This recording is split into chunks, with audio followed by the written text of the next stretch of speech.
If you marry that carpenter, don't come back asking me for anything. I'm choosing a man who knows how to build a future. Imani, you don't have to lose your family because of me. I'm not leaving for you. I'm leaving because my life must belong to me. Imani, the company is in trouble, but I won't help you repeat the same mistakes. Solange Uwase declared coldly in the luxurious glass-walled living room of their family villa in Kigali. Imani tightened her grip on Mugabo Niyonzima's hand and replied, "I'm not choosing poverty, mother. I'm choosing a man who knows how to build a future with his own hands." Years later, Solange stood outside the beautiful home Mugabo himself had designed, but this time, she was the one who needed help. Before this story begins, tell us which city you're watching from in the comments.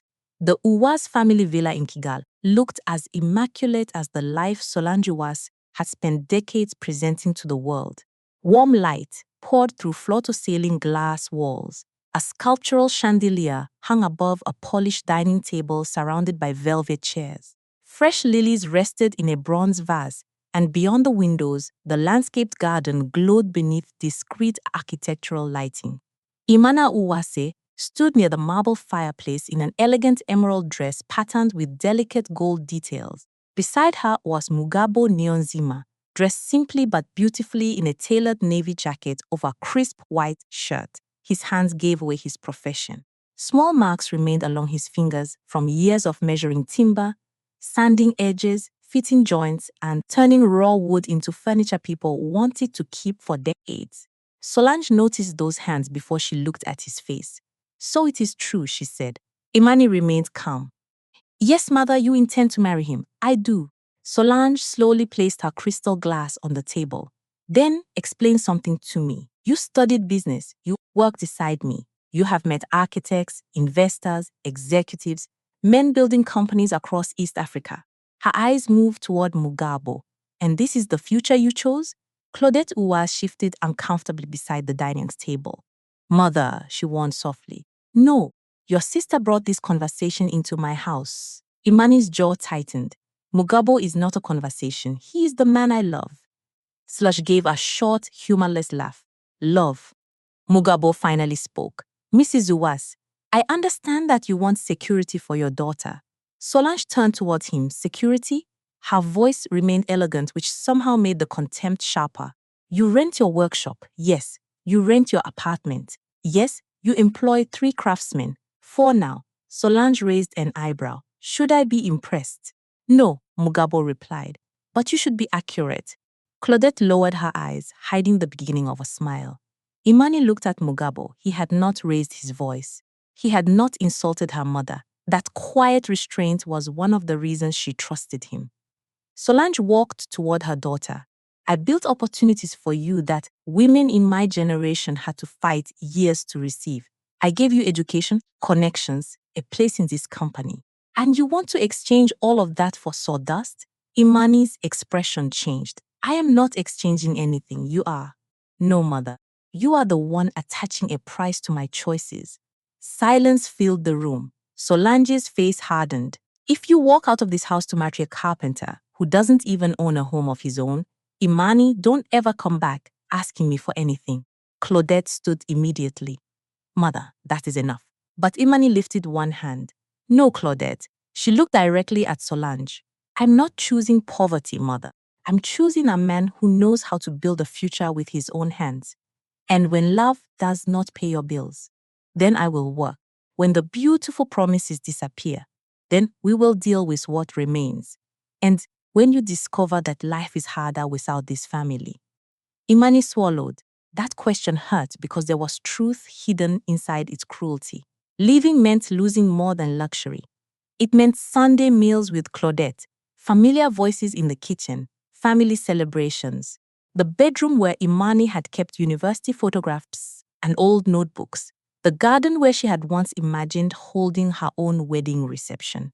She loved those things. She loved her family. But love was becoming a leash.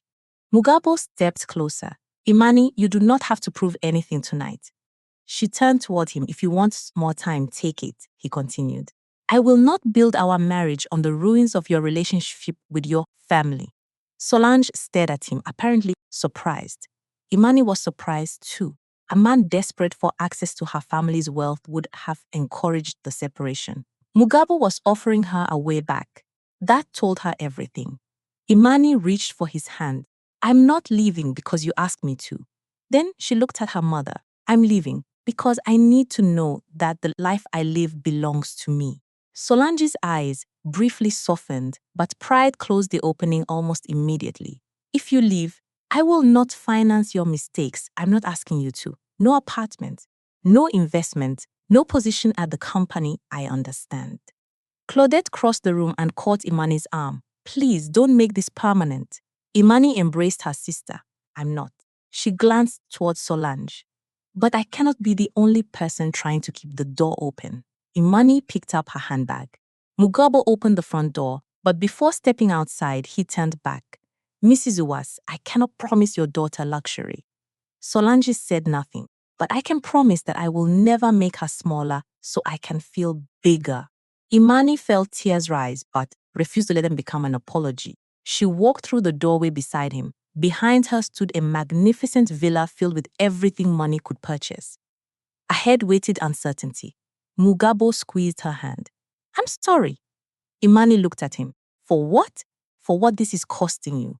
She shook her head. Then help me make it worth something. Mugabo looked at her for a long moment. I can do that. Imani stepped forward with him, carrying no inheritance, no guarantee, and no certainty that her mother would ever forgive her. But she carried something Solange had forgotten money could not provide. The freedom to choose what kind of woman she wanted to become. Soft golden light entered through the thin curtains of the one-bedroom apartment Imani Uwase now shared with Mugabo Niyonzima on a quiet street in Kigali. It was nothing like the villa she had left behind. There were no marble floors, no housekeeper arranging flowers, no glass walls overlooking a landscaped garden. Their dining table was small enough that Mugabo could reach across it without leaning forward. The kitchen had only 2 cabinets, and one of the bedroom windows refused to close properly whenever the wind became strong. Yet the apartment did not feel poor to Imani. It felt honest. On one wall hung a woven Rwandan basket in deep black cream and terracotta. A narrow wooden shelf Mugabo had made himself held 3 books, 2 ceramic cups, and a tiny green plant Imani had bought from a roadside nursery. She walked into the kitchen wearing a bright mustard-wrapped dress and found Mugabo bent over the table, studying a sheet of paper. You are working before breakfast again? Mugabo looked up. I am calculating. That is usually what people say when the numbers are frightening them. He laughed. Then the numbers are terrifying.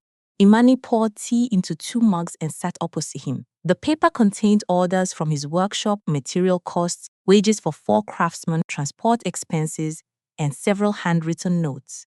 Imani studied it. You are busy. That is good. Not necessarily. Mugabo frowned. How can being busy be bad? Because you're confusing work with profit. He leaned back. Now you sound like your mother. Imani raised an eyebrow.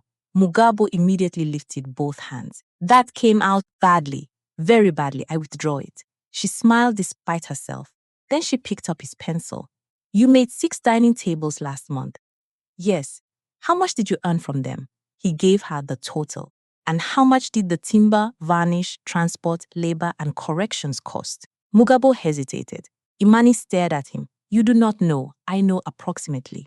Approximately is how businesses become very busy while quietly becoming broke. He rubbed his forehead. I make furniture, Imani. I am not an accountant. No.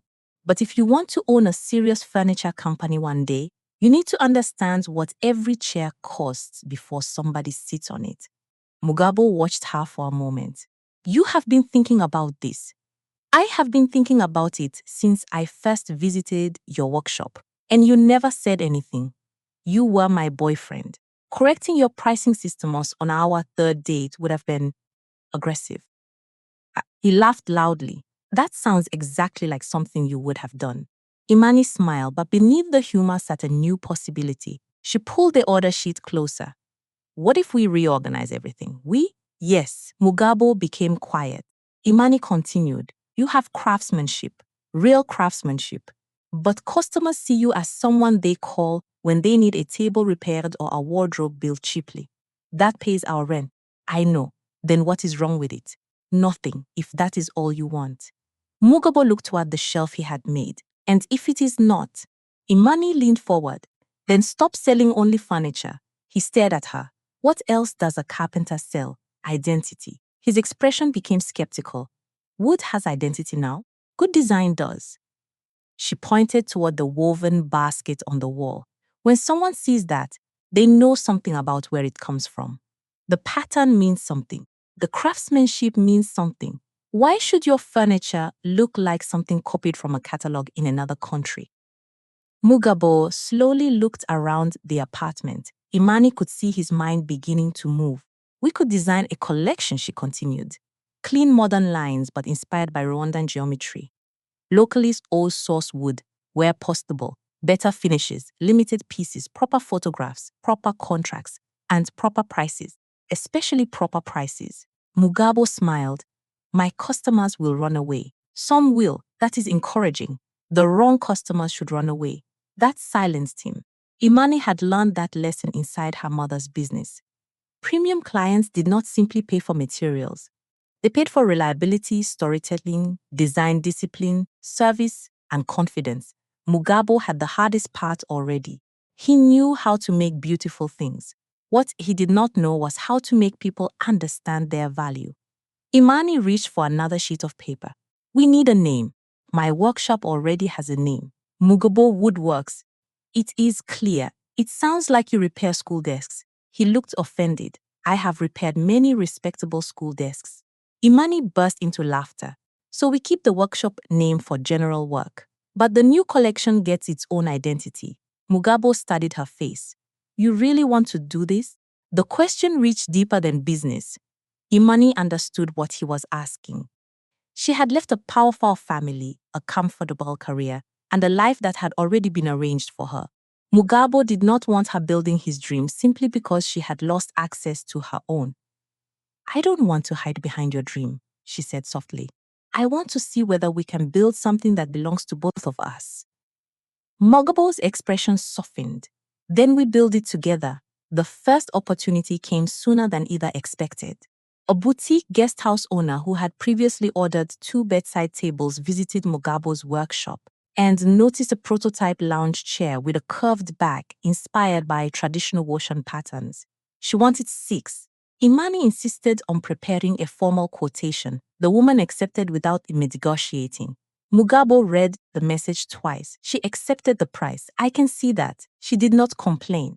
No, she did not ask for a discount. Imani folded her arms. Are you disappointed? I think I have been undercharging people for years. Now you are learning. Their apartment remained small. The kitchen cabinet still squeaked. Their savings were modest, and their new business idea exists mostly on paper, sketches, and one beautiful chair sitting in a dusty workshop. But something had shifted. Imani had spent years being told that security meant inheriting what someone else had already built. For the first time, she began to understand another kind of security, knowing that if everything disappeared, she still possessed the skills to begin again. And beside her stood a man who did not ask her to shrink those skills so he could feel important. He handed her the pencil. All right, businesswoman, what do we build next? Imani looked at the blank page. Something worth putting our names on. Imani Uwase stood in the center of Mugabo's workshop in Kigali, staring at 14 unfinished dining chairs lined against a freshly painted wall. The workshop no longer looked like the modest space she had first visited. New shelves held carefully labeled samples of mahogany, eucalyptus, and sustainably sourced local timber. Fabric swatches were arranged inside slim wooden boxes. A large design board displayed sketches inspired by the geometric patterns of Rwandan basketry, while 3 pendant lamps Mugabo had crafted from wood-cast warm light across the showroom corner. Even the 4 craftsmen looked different. Imani had ordered matching charcoal wax shirts with a small embroidered emblem over the chest. The business finally looked like it knew what it wanted to become. Unfortunately, Mugabo had just accepted an order that could destroy it. You promised them 48 dining chairs? Imani held the contract in one hand. Mugabo wiped sawdust from his palms. And 12 tables. Her eyes widened. You left out the 12 tables. I was getting there. When? Preferably after you stopped looking at me like that. Imani placed the contract on the workbench. We cannot deliver this. We can. No, Mugabo. You want us to be able to deliver it. That is different. He crossed his arms. The order had come from a luxury service-at apartment development in Kigali. If completed successfully, it would be their largest contract yet. To Mugabo, it looked like opportunity. To Imani, it looked like opportunity wearing the expensive perfume of risk. The client loves our work, he said. They saw the guest house collection and contacted us directly. That is wonderful. Then why are we arguing? Because admiration does not increase production capacity. Mugabo exhaled. We hire more people. Experienced people? We train them while producing 60 pieces of furniture. We work harder. Imani stared at him. There it was, the sentence she had been waiting for. Working harder is not a business strategy. His expression tightened. It worked when I had nothing. And that is exactly why you believe exhaustion is proof of ambition. Mugabo looked away. The words landed harder than she intended. For several moments, the workshop filled only with the soft scraping of sandpaper from the far end of the room. Imani lowered her voice. I am not trying to stop you from growing. It feels like you are. I am trying to stop us from becoming successful on paper and bankrupt in reality. Mugabo turned back. You think I cannot handle a large contract? No. I think you can handle almost anything with wood. She stepped closer. But you are not building furniture alone anymore. You are building a company. That distinction mattered. Imani opened the financial workbook she had prepared. She showed him the timber deposits, her labor costs, transportation, finishing materials, contingency reserve, and payment schedule. The client wants to pay the final portion after installation. That means we finance most of the production ourselves. Mugabo studied the numbers. His confidence slowly disappeared. We do not have enough cash we could borrow. That is what businesses do. Yes. Good businesses borrow when the debt supports a manageable opportunity. Bad businesses borrow because their pride has already signed a contract their cash cannot support. Mugabo leaned against the workbench. You really know how to ruin exciting moments. It is one of my gifts. He almost smiled. Imani pulled out another page. I have an alternative. Of course you do. We negotiate phase delivery. Half the dining sets first. They inspect them. Then we begin the second phase after the next payment. They might refuse. They might. And if they give the contract to someone else? Imani closed the folder. Then we lose one contract. Mugabo looked frustrated. She continued. But if we promise what we cannot responsibly deliver, we could lose our reputation, our staff, our savings, and possibly this workshop. That quieted him. Imani understood why the contract mattered so much to Mugabo. For years, people had seen him as a man who repaired broken cabinets and built inexpensive tables. Every large order felt like evidence that they had been wrong. But she had learned in something from watching wealthy executives inside her mother's company. Sometimes ambition became dangerous when it was secretly trying to heal humiliation. You do not have to prove your worth with the size of an invoice, she said. Mugabo looked at her. You think that is what I am doing a little? He remained silent. Then he nodded. A lot. Imani reached for his hand. That does not make you weak. No, it makes me stubborn. That too. He laughed. The tension finally broke. Mugabo looked again at the contract. All right, we negotiate. Together. Together. The client surprised them by agreeing. The phased schedule actually increased the client's confidence because Imani presented it not as a limitation, but as quality control. That lesson changed the business. Mugabo stopped accepting every opportunity simply because it was large. Imani stopped assuming caution always made her the wiser partner. Sometimes Mugabo saw creative possibilities she would have rejected too quickly. Sometimes Imani saw risks he was too excited to notice. Their strength was not that they agreed. Their strength was that neither needed to win every disagreement. Soon their pieces began appearing in elegant apartments, boutique hospitality spaces, and modern offices around Kigali. Clients asked for Mugabo's craftsmanship. They stayed because of Imani's systems. And gradually, people stopped referring to the company as Mugabo's workshop. It became theirs. Standing beside the first completed dining table from the new contract, Mugabo ran his hand across the smooth wooden surface. You know what bothers me? Imani looked up. What? Your mother thought you were throwing away everything she taught you. Imani's smile faded slightly. Mugabo continued. But half of what is keeping this company alive came from what you learned working beside her.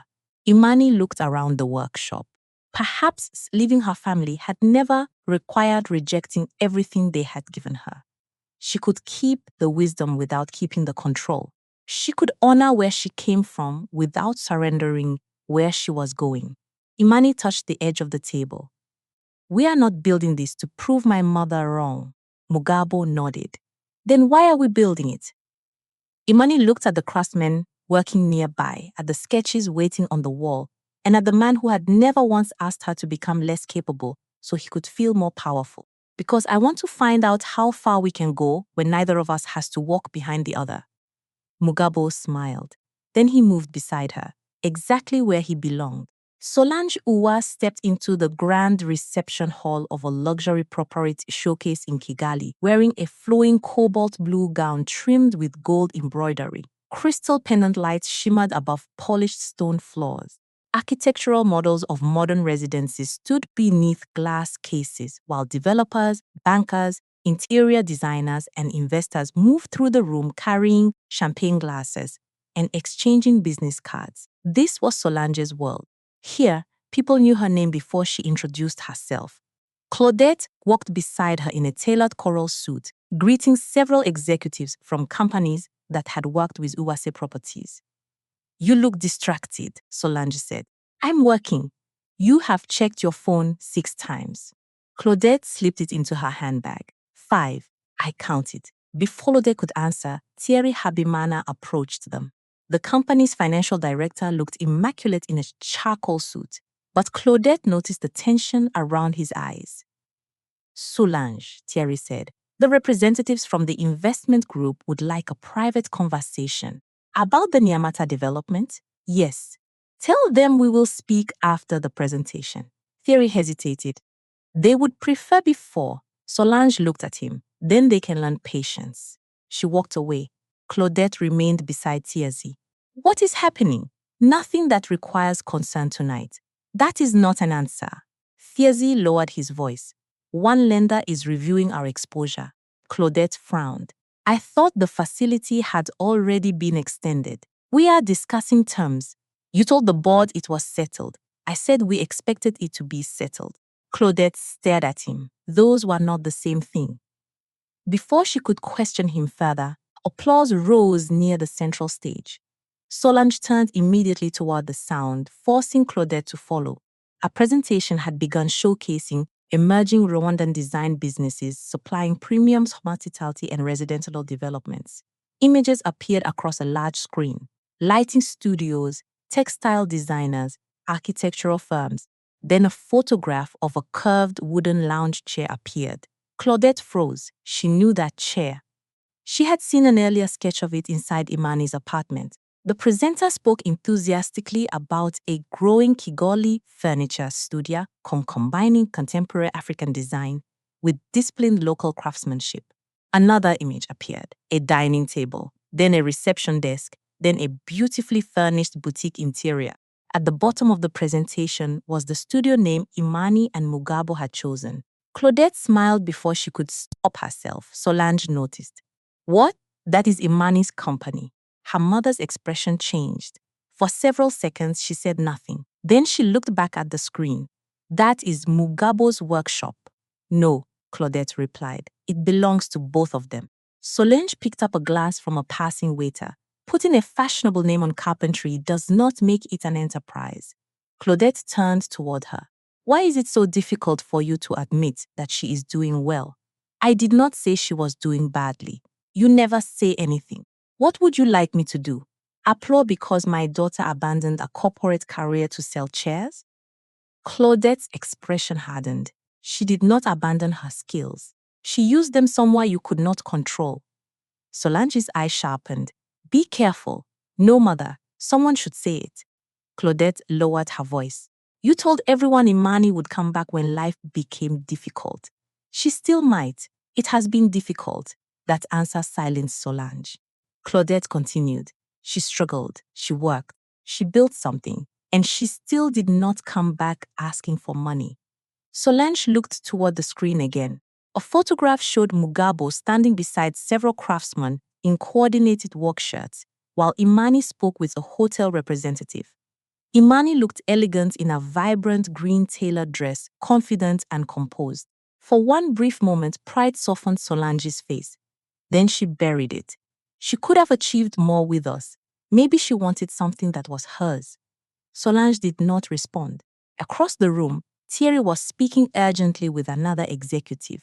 Claudette noticed. The contrast unsettled her. Imani's small company appeared to be growing carefully.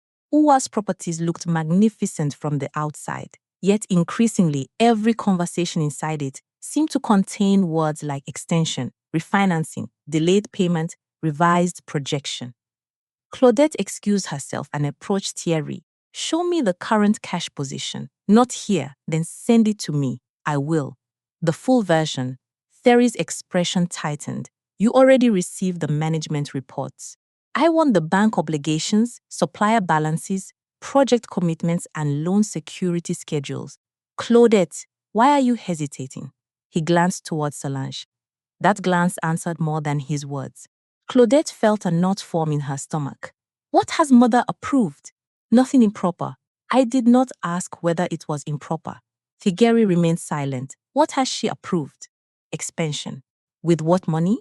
Structured financing? That sounds expensive. It is manageable. Then show me. Thierry adjusted his cuff. You are becoming suspicious. I am becoming responsible. She left him standing there. When Claudette returned to her mud, Solange was speaking with an architect who had admired the furniture shown during the presentation. You know the founders? The architect asked. Solange hesitated. My daughter is involved, the architect smiled. Then you must be proud. Their work has restraint. That is rare. Everyone wants to grow quickly. Those two seem to understand that premium businesses are built through consistency. Claudette watched her mother carefully. Solange gave a polished smile. Yes, she said. Imani has always been disciplined. It was the first compliment Claudette had heard her give her sister since the separation. But Imani was not there to hear it. Later, as Solange continued moving effortlessly among Kigali's business elite, Claudette studied her mother differently.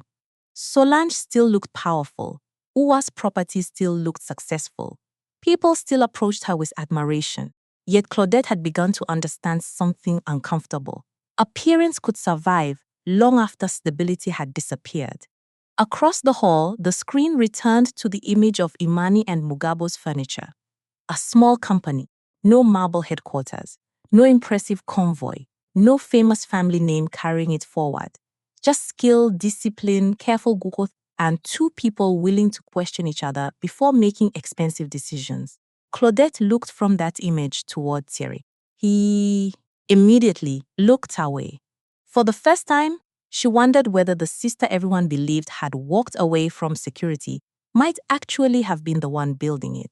Imani Uwase stood beside a long walnut conference table inside one of Kigali's newest luxury hospitality developments, holding a presentation folder against her chest, while Mugabo Niyonzima studied the architectural model in front of them. The building was still under construction, but the executive suite already hinted at what the completed property would become. Floor-to-ceiling windows framed Kigali's green hills. Brushed brass lighting hung above pale stone floors, and fabric samples in saffron, deep indigo, and muted clay rested beside polished wood finishes, chosen for the guest rooms. Mugabo touched one of the samples. They want warmth, he said quietly. Imani nodded. They want warmth that photographs like luxury, he looked at her. Is there a difference? A very expensive one. Mugabo smiled. They had been invited to present a proposal for custom furniture throughout the development. Reception counters, lounge seating, dining tables, bedroom benches, decorative wall panels, and several statement pieces for the executive suites. It was the kind of contract Mugabo once would have accepted before reading the second page. Now he waited for Imani. A woman in an ivory-tailored suit entered the room carrying a slim leather portfolio. Miss Uwase, Mr. Nyonzima. Imani stepped forward. Thank you for inviting us. I'm Nadine Mukamana, Development Director. They shook hands. Nadine took her seat. I've seen your work in 2 boutique properties. Beautiful restraint. Mugabo smiled. Thank you. Nadine opened their proposal. What interests me more is your delivery record. No major delays, very few replacements. Imani glanced at Mugabo. That compliment meant more to her than praise for photographs. Nadine continued. We are prepared to award your studio the full interior furniture package. Mugabo's eyes widened slightly. Imani remained composed. That is significant, it is. Nadine slid a document across the table. The contract value is 186, 4 million Rwandan francs. For a moment, Mugabo said nothing. Imani felt the number settle heavily between them. It was larger than anything their studio had handled. Nadine smiled. You expected less? We expected a serious project, Imani replied. We also expected to study the terms before celebrating. Mugabo gave her a sideways look. Nadine laughed. I like that answer. Imani began reading. The first pages looked attractive. A mobilization payment, defined milestones, premium specifications. Then she reached the section governing production responsibility. Her expression changed. Mugabo noticed immediately. What? Imani pointed to the page, the procurement requirement. Nadine nodded. You purchase all principal materials up front, and the second payment is released only after the first full installation milestone. Correct. Imani calculated silently. The contract was profitable, but it would require them to commit almost every franc they had available, plus external financing. Mugabo leaned closer. We can arrange credit with suppliers. Some, Imani said. We could speak to the bank. Nadine watched them without interrupting. Imani turned another page. There was also a penalty clause for delays, a substantial one. This schedule assumes simultaneous production across multiple furniture categories, she said. Yes, with our present capacity, that would require significant expansion. Nadine folded her hands, which is why this contract could transform your business. Mugabo's face brightened, but Imani heard something else. Transform. People loved that word when they were not carrying the risk. She closed the document gently. We would like the project. Mugabo looked at her. But not under these terms. Nadine raised an eyebrow. You are declining? I am negotiating. Mugabo remained silent.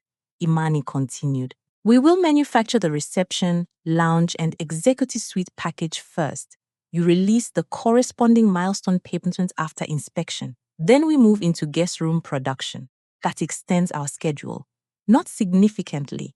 Our larger suppliers would simply take the whole package. Then they may be better suited to the contract.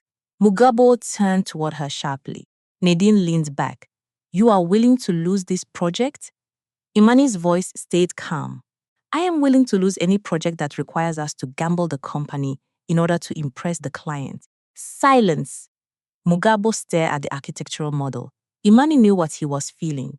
The old part of him wanted to prove they had arrived. A contract this large could change how banks viewed them, how architects viewed them, how competitors viewed them. But she had seen businesses collapse beneath opportunities they were too proud to refuse. Nadine tapped her pen against the folder. You are unusually cautious for a growing company. We are unusually interested in remaining a growing company. A faint smile appeared on Nadine's face. Mugabo finally spoke. Imani is right. She looked at him. He continued. My team can build everything in this proposal, but craftsmanship becomes meaningless if exhaustion destroys the standard we promised you. Nadine studied both of them. So your position is phased production. Yes, Imani said, and revised deposits. Yes, and you will not take the contract otherwise? Imani looked at Mugabo. He gave a small nod. No, Nadine closed the folder. For several seconds, nobody spoke. Then she stood. I will take your proposal to the investment committee. Mugabo's shoulders dropped slightly. They had no guarantee. Outside the conference room, He walked beside Imani through the elegant corridor without speaking. Finally, he stopped. Do you know how much money you may have just refused? I read the same number you did. Part of me wants to sign. I know, a very large part. I know that too. He looked through the glass wall towards the unfinished development. What if they choose someone else? Imani slipped the folder into her bag. Then we keep our company. Mugabo smiled faintly. You really believe saying no can be growth? Sometimes saying no is the only reason you survive long enough to say yes to something better. Before they reached the lobby, Imani's phone vibrated. She read the message once. Then again, Mugabo watched her. What happened? She handed him the phone. Nadine's team had accepted the phase production proposal, including the revised payment structure. Mugabo stared at the screen. They agreed? They agreed. He laughed softly. I was prepared to risk everything for the privilege of being taken seriously. Imani looked at him. And now? Now I think being serious means knowing what not to risk. She smiled. That single decision became more important than the contract itself. Their company would grow. They would hire carefully, invest in equipment, and enter a more prestigious market. But Imani understood that the real achievement had already happened inside that conference room. They had been offered the appearance of success, and instead, they had chosen sustainability. For a woman raised inside a family where image had often been mistaken for security, that choice felt almost revolutionary. Claudette Uwase entered the executive boardroom of Uwase Properties and immediately knew something was wrong. The room still looked flawless. Morning light washed across the long blackwood table. Framed architectural photographs covered one wall, displaying luxury residences, boutique commercial buildings, and elegant apartment developments that had helped make the Uwase name respected across Kigali. Fresh white orchids stood beside leather folders embossed with the company emblem. Solange sat at the head of the table in a striking burgundy suit with gold jewelry at her wrists. Thierry Habimana sat 3 chairs away. Between them lay a stack of documents. Close the door, Solange said. Claudette did. What happened? Thierry adjusted his glasses. One of our lenders has declined the extension. Claudette pulled out a chair. You said the refinancing was manageable. It was expected to be. That is not what you told us. Solange intervened. We are not going to waste energy arguing over vocabulary. This is not vocabulary, mother. This is cash. Solange's eyes narrowed. Claudette opened the first financial statement. The numbers were worse than she expected. Uwase Properties had several valuable developments, but too much capital had become trapped inside unfinished projects. Supplier payments were approaching. Contractors were demanding settlement. One major development had been delayed by permitting and construction issues, while debt obligations continued accumulating. The company looked wealthy, but wealth on paper could not pay an invoice. Claudette turned toward Thierry. How much unrestricted cash do we actually have? He gave her the figure. She stared at him. That cannot be right. It is. We have properties worth billions of francs. Properties are assets. I know what assets are. Then you know they are not the same as liquidity. Claudette pushed the statement toward him. How did we get here? Thierry hesitated. Solange answered instead. We expanded too quickly. We took opportunities with borrowed money. That is how property development works. Claudette looked directly at her mother. Not when every project depends on the next loan arriving before the previous obligation becomes due. Solange stood. I did not build this company by being afraid, and I am not asking you to be afraid. Claudette's voice softened. I am asking you to look at what is actually happening. For the first time, Solange looked tired, not defeated, just tired. That frightened Claudette more than anger would have. Thierry opened another folder. We have options, such as we sell the Katiru commercial property. Solange immediately shook her head. No, it would release enough capital to stabilize several obligations. That building produces reliable income. Then we sell the warehouse site. Claudette looked through the documents. A notation beside the property caught her attention. What is this? Cyrus said nothing. She looked up. The warehouse site is pledged? Solange's jaw tightened. It was used as security. For which facility? Thierry named the loan. Claudette stared at her mother. You approved that? Yes. And the board? The board approved the financing structure. Did they understand how much security had already been committed elsewhere?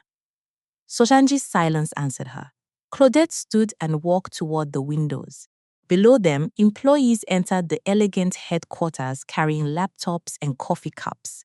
Cars moved through the landscaped entrance. Everything appeared prosperous. That was the dangerous part. Nothing looked broken. She suddenly remembered the hospitality present occasion where Imani and Mugabo's studio had been praised for growing slowly. At the time, Solange had dismissed them as small. Now Claudette wondered whether small had protected them from exactly this kind of problem. We need to stop the new development, she said. Solange turned. Absolutely not. We cannot continue committing capital. The launch has already been announced. Then change the announcement. Do you understand what that would do to our reputation? Claudette faced her. Mother, reputation is not our bank account. Solange's expression hardened. Our name has value. Yes. But if we destroy the company protecting the appearance of strength, what exactly will the name be worth? Thierry lowered his gaze. The room became painfully quiet. Claudette returned to the table. We freeze discretionary spending. We renegotiate contractor schedules. We sell one non-core asset that is not pledged, and we tell the board the full position. Solange looked at Thierry. He avoided her eyes. Claudette noticed. What else? Nothing, Thierry. There are payment commitments connected to the new development. How much? He slid another document across the table. Claudette read it. Her stomach tightened. You signed supplier guarantees? Solange spoke quietly. I authorized them. Claudette closed her eyes briefly. She wanted someone to blame. Thierry would have been convenient. But the signatures were there, her mother's. Not forged, not hidden. Solange had believed the next project would solve the pressure created by the previous one. Thierry had failed by allowing optimism to replace honesty. But Solange had made the decisions. This did not happen because one person betrayed us, Claudette said. Neither of them responded. It happened because nobody wanted to be the person who told mother no. Solange looked wounded. Claudette continued carefully. And because you stopped treating disagreement as loyalty, that sentence changed the room. Solange sat down. For once, she had no immediate response. Claudette thought about Imani. Mugabo had wanted to accept a contract beyond their comfortable capacity. Imani had challenged him. He had listened. Later, Imani had admitted when his creative instincts were stronger than hers. They were not stronger because they never disagreed. They were stronger because disagreement was allowed to protect the business. Solange finally spoke. What do you suggest? It was a small question, but Claudette had rarely heard her mother ask it sincerely. The truth first, she said. All of it. Thierry slowly pushed the remaining folders toward her. Claudette opened them. There would be no miraculous investor arriving to rescue them, no hidden fortune, no convenient villain whose removal would repair everything. They had valuable assets. They had capable employees. They still had options. But saving Uwase properties would require something far more painful than money. It would require Solange to surrender the belief that leadership meant never admitting she had been wrong. As Claudette began reviewing the documents, her mother stared at the polished table. For years, Solange had taught her daughters that financial independence gave a woman freedom. It was one of the best lessons she had ever given them. She had simply forgotten that independence without discipline could become another kind of prison. And somewhere across Kigali, the daughter she had once accused of throwing away security had already learned that lesson for herself. Claudette Uwase sat alone inside her office at Uwase Properties, staring at a contact on her phone she had opened and closed 3 times without pressing the call button. Imani. Beyond the glass wall, Kigali stretched beneath the soft haze. The company headquarters still looked elegant. Polished stone floors, contemporary African artwork, brass lighting, reception furniture chosen to communicate confidence before a client ever entered a meeting. But Claudette now understood how little appearances could reveal. The financial review had uncovered no of fortune. No secret offshore account, no dramatic betrayal. The truth was more uncomfortable. Uwa's properties had been damaged by a series of decisions that had each seemed defensible when viewed alone. One additional loan, one delayed project, one optimistic sales forecast, one supplier commitment signed because another development was expected to release cash. One refinancing assumption treated like certainty. Tiferi had repeatedly softened bad news because he feared challenging Solange. Solange had repeatedly approved expansion because she believed hesitation would make the company appear weak. And Claudette herself had spent too long trusting reports she had never examined closely enough. Everyone had participated. That made the truth harder to hate. Her phone rang. Thierry, Claudette answered. What happened? The bank wants a revised restructuring proposal. How long do we have? Not long. Claudette closed her eyes. What does mother say? She wants to approach another private lender. No, Claudette, no more expensive money used to hide expensive mistakes. She believes it gives us breathing room. Breathing room for what? To continue pretending? Thierry went silent.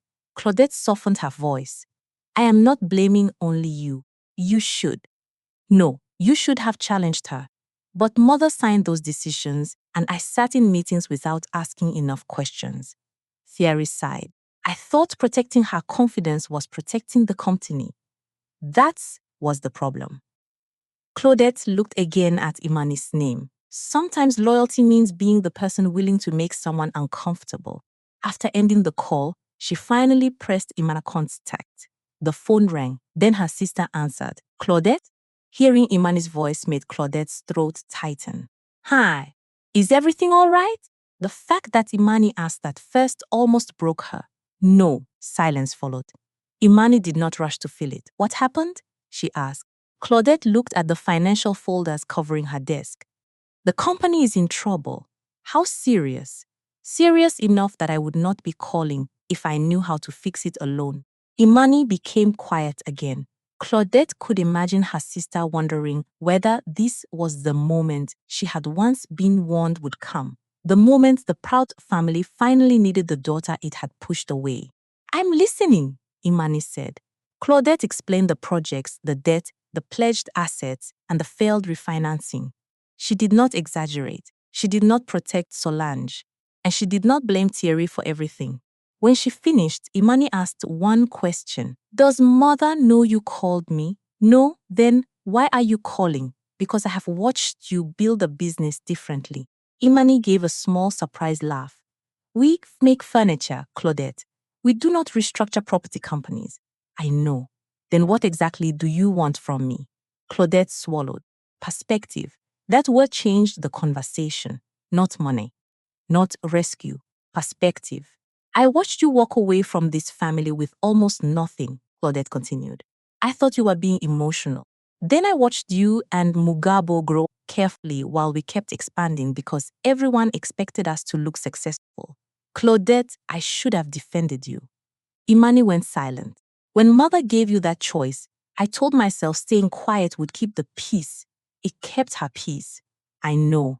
Claudette wiped a tear from her cheek. I'm sorry. Imani's answer was gentle but firm. I appreciate that, but an apology does not erase what happened. I know. And helping the company will not mean pretending everything between us is repaired. I know that too. For the first time, Claudette realized how different Imani sounded. Not colder, clearer. The sister who once desperately wanted family approval had become a woman capable of loving people without surrendering her boundaries to them. I can review the structure with you, Imani said. But mother needs to know. She will hate that I called. Probably. She may refuse your help. Then that is her decision. Claudette frowned. You would really walk away? If she wants money without accountability, yes. The word startled her. Imani continued. I will not use what Mugabo and I built to finance another cycle of decisions nobody is willing to change. Claudette looked around the luxurious office. For years, their family had treated wealth as evidence of wisdom. Now the daughter who had left without wealth was speaking with more financial discipline than the executives who had remained. What should I tell her? Claudette asked. The truth? That her company may fail, that her company can still be saved. Claudette sat straighter. You believe that? You said the assets still have value. You have projects with buyers. You have experienced staff. The problem is not that there is nothing left. Then what is the problem? You are trying to protect everything. Claudette frowned. Imani continued. You may have to sell something valuable. Stop being prestigious. Admit something embarrassing. Maybe all three. Claudette looked toward the city. Her mother would hate every word, which probably meant she needed to hear them. I'll speak to her. Claudette. Yes. If she agrees to meet, do not bring her to my office. Why? Imani paused. Bring her to my home. Claudette understood immediately. Solange had once told Imani she was walking away from security. If she wanted her daughter's help now, she would first have to see what Imani had built without it. Claudette ended the call and sat quietly. For years, she had believed family loyalty meant preventing conflict. Now she understood that silence could sometimes be the most expensive form of disloyalty. She picked up the financial folders. Then she walked toward her mother's office, not to ask permission, not to protect Solange's pride, but to tell her the truth. And for the first time, Claudette understood why Imani had been brave enough to leave. Sometimes loving your family meant standing beside them. Sometimes it meant standing against the choices that were destroying them. Imani Uwase heard the soft chime of the doorbell inside the home she and Mugabo had built on a quiet hillside overlooking Kigali. She stopped arranging fresh yellow flowers on the dining table. Mugabo looked up from the living room. They're here? Imani nodded. Through the tall glass entrance, she could already see Claudette standing beside Solange. For several seconds, Imani did not move. The house around her carried pieces of a life her mother had once believed could never exist. Warm timber panels framed the open living room, handcrafted shelving curved around a stone fireplace. Large windows opened toward Kigali's green hills, while patterned cushions in emerald, coral, and deep gold brought color to the neutral furniture. Almost everything made from wood had passed through Mugabo's hands. Almost everything surrounding it had been chosen, priced, negotiated, branded, or planned by Imani. The house was not enormous. It did not need to be. It was theirs. Mugabo approached her. You want me to open the door? No, Imani breathed slowly. I'll do it. She opened the door. Claudette smiled nervously. Hi, come in. Then Imani looked at her mother. Solange wore a beautifully tailored plum dress and a patterned silk shawl over one shoulder. She was still elegant, but something had changed. There was no chauffeur waiting outside. No assistant, no performance. Hello, Imani, Solange said. Hello, mother. Solange stepped inside. Her eyes immediately traveled across the room. She noticed the carved console table near the entrance, the dining chairs, the geometric wall panels. Then she noticed a framed photograph on a shelf showing Imani and Mugabo standing with their employees outside the expanded workshop. You made all of this? Solange asked. Mugabo appeared behind Imani.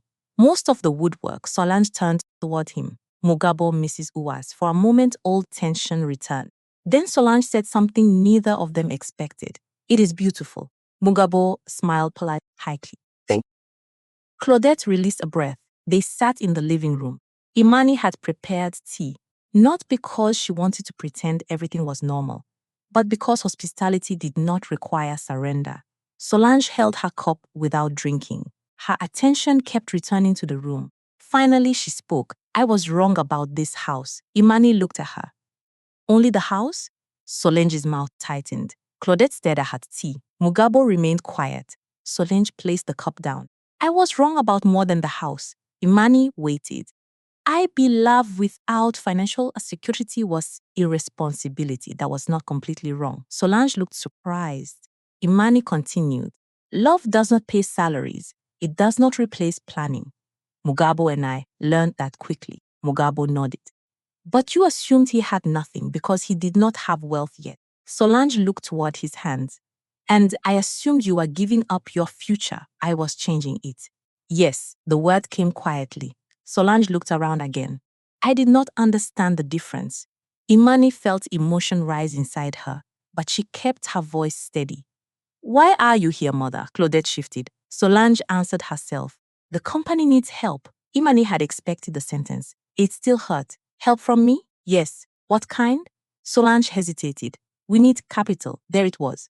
Mugabo's expression did not change. Imani leaned back. How much? Solange gave her the figure.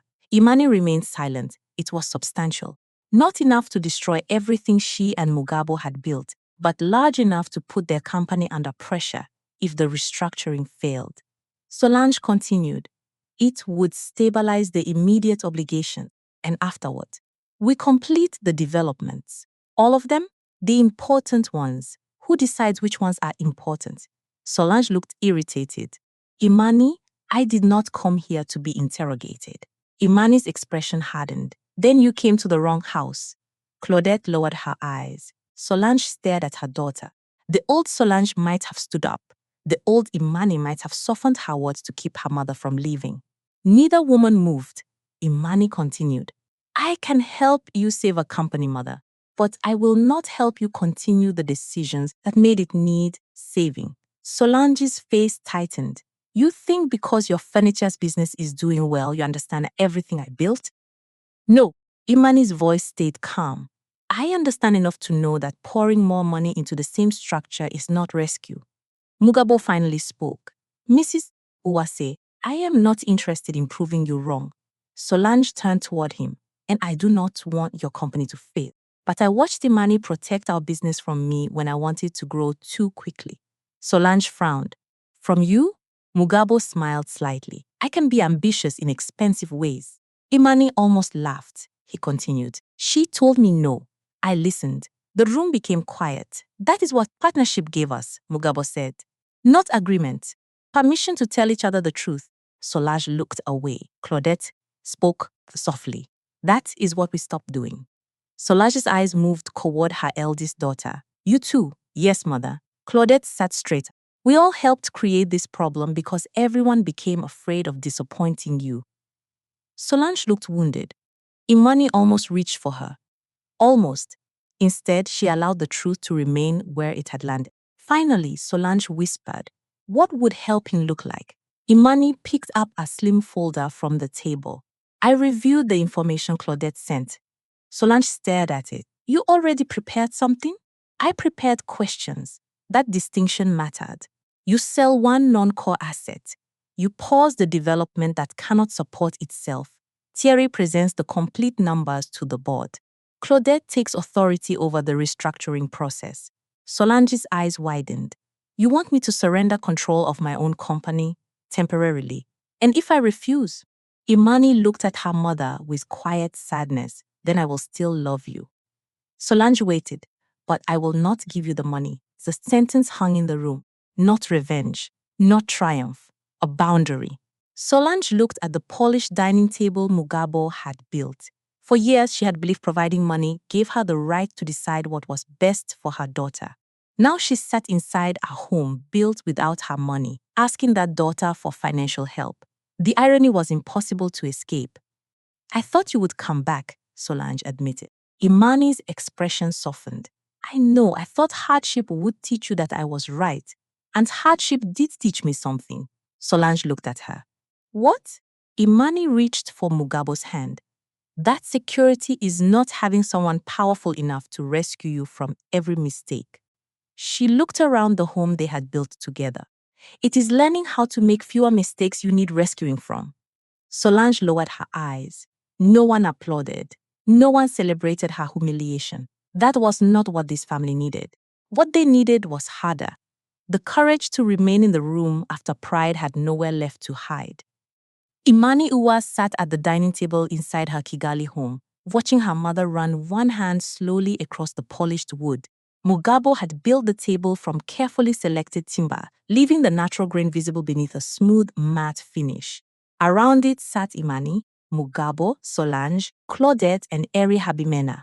There were no lawyers, no investors, no audience, only a family, a financial plan, and several truths nobody could avoid anymore.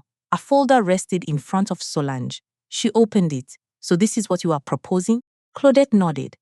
You waste properties, sells the non-core commercial parcel, pauses the development that cannot support its financing, and uses the proceeds to settle the most urgent obligations. Solange looked toward Thierry. And you agree? Thierry hesitated. I agree that it is the most responsible option. Solange gave him a dry smile. You have discovered courage. Thierry accepted the criticism. Later than I should have. That answer surprised her. He continued, I spent too long telling you what I thought you could accept instead of what you needed to hear. Solange looked down. And I made that difficult. Yes. Claudette glanced at Thierry, surprised by his directness. Solange looked at him again. Thank you for finally saying it. Imani remained quiet. This was the part she had insisted upon. Her mother had originally asked for capital. Imani had agreed to provide only a limited bridge investment after specific restructuring conditions were met. The amount would protect essential operations without placing Imani and Mugabo's furniture company at risk. More importantly, the money would not be a gift. Everything would be documented. Solange had initially considered that insulting. Imani considered it healthy. Your investment agreement is very strict, Solange said. It should be. I am your mother, and this is business. Solange looked almost amused. I wonder where you learned to separate the two. Imani smiled. From you. For the first time, Solange laughed. It was small but genuine. Mugabo poured tea into her cup. Solange watched his hands, the same hands she had once judged as evidence that her daughter had chosen beneath herself. Now those hands belonged to a man who employed skilled craftsmen, trained apprentices, negotiated contracts, and built furniture for some of Kigali's most sophisticated spaces. But Solange had finally understood something even more important. Mugabo did not need wealth to become worthy of respect. He had always been worthy of it. Money had only made her mistakes more obvious. Mugabo, she said. He looked up. Yes, Mrs. Uwase. You can call me Solange. Mugabo smiled. That sounds dangerous. Claudette laughed. Even Imani could not resist. Solange shook her head. Then her expression became serious. I owe you an apology. Mugabo placed the teapot down. You do not owe me humiliation in return for humiliation. I know. I do not need you to kneel or tell everyone you were wrong. I know that too. What I need is for Imani never to be punished again for choosing a life you did not choose for her. The room became still. Solange looked at her daughter. Imani felt her throat tighten. That, Solange said quietly. I can promise. Imani did not rush to embrace her. Healing was not a performance. Some wounds deserved time. Instead, she nodded. That is enough for tonight. Solange looked around the dining room again. Her attention settled on the table. I remember what I said about your hands. Mugabo smiled faintly. So do I saw a carpenter. You were correct. No, Solange shook her head. I saw only a carpenter. She touched the smooth surface beneath her fingers. I looked at these hands and decided they told me everything about the man attached to them. Mugabo said nothing. I was wrong. Since Solange turned toward Imani, and I made an even worse mistake with you. Imani frowned slightly. I thought you were throwing away the future I had prepared for you. Solange paused. I never considered that you might be capable of preparing a better one for yourself. The words reached somewhere deep inside Imani. For years, she had imagined what an apology from her mother might feel like. She had imagined satisfaction, vindication, perhaps even triumph. Instead, she felt relief. Not because Solange had finally admitted defeat, because there no longer needed to be a winner. Claudette closed the restructuring folder. The company will be smaller after this. Solange looked at her. Yes, we may have to move out of part of the headquarters. Yes, some people will say we are struggling. Sis gave a tired smile.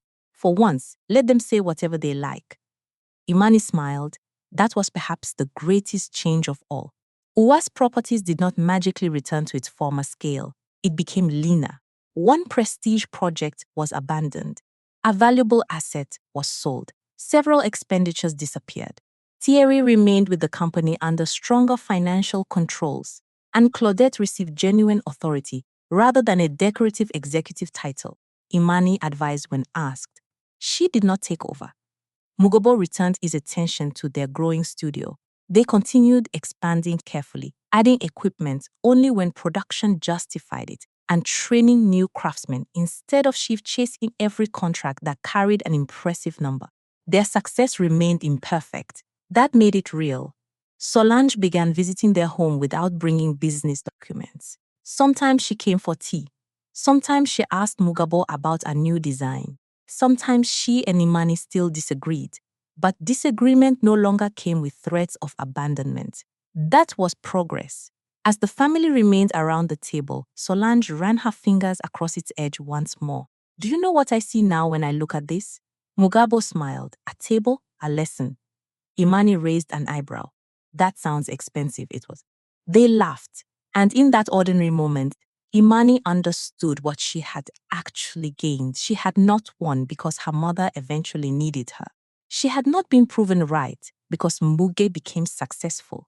She had won something far quieter. She had built a life in which love did not require obedience, success did not require appearance, and helping someone did not require surrendering the boundaries that had taken years to build. The family that once pushed her out had finally found its way back to her door. But this time, Imani did not have to abandon herself to let them inside. The happiest part of Imani's story was not that Solange finally apologized, and it was not that Uwase's property survived. It was that everyone changed without having to become someone else. Imani and Mugabo kept building their furniture studio at a careful pace, and their home became warmer with every new piece they created together. Claudette stepped into real leadership and learned to ask harder questions before problems became emergencies. Thierry became more honest in board meetings, even when the truth was uncomfortable. Solange changed most quietly of all. She stopped measuring success by how impressive a room looked and began paying attention to what made a life sustainable. She started visiting Imani without bringing biz props, sometimes carrying flowers, sometimes nothing at all. One evening, she sat at Mugabo's handmade dining table and asked him to design a smaller table for her own home. Imani smiled because she understood the meaning behind the request. It was not about furniture. It was acceptance. Their family did not return to the way it had been before. It became something better, less polished, more honest, and finally strong enough to hold disagreement without turning love into a punishment. Imani's journey offers a lesson that goes beyond choosing love over money. The deeper lesson is that a woman's life should not be judged only by how safe, impressive, or approved it looks from the outside. Security matters. Money matters. Planning matters. But those things become dangerous when they are used to control someone else's choices. Imani did not prove her mother wrong by marrying a carpenter who later became successful. That would make the lesson too simple. She proved something more valuable. Character, partnership, discipline, and boundaries can create a life that is both loving and responsible. Mugabo also reminds us that humble work should never be confused with a lack of ambition. A person's current income does not reveal the full value of their skills, integrity, or future. And Solange's growth matters because real accountability is not humiliation. It is the willingness to admit that a belief once held with confidence may have caused harm. The story also shows that helping family does not mean financing their unhealthy patterns. Sometimes love gives support. Sometimes love gives structure. And sometimes the most loving answer is, I will help you change, but I will not help you repeat the same mistake. If you were Imani, would you have helped your family after everything they did? Share your thoughts.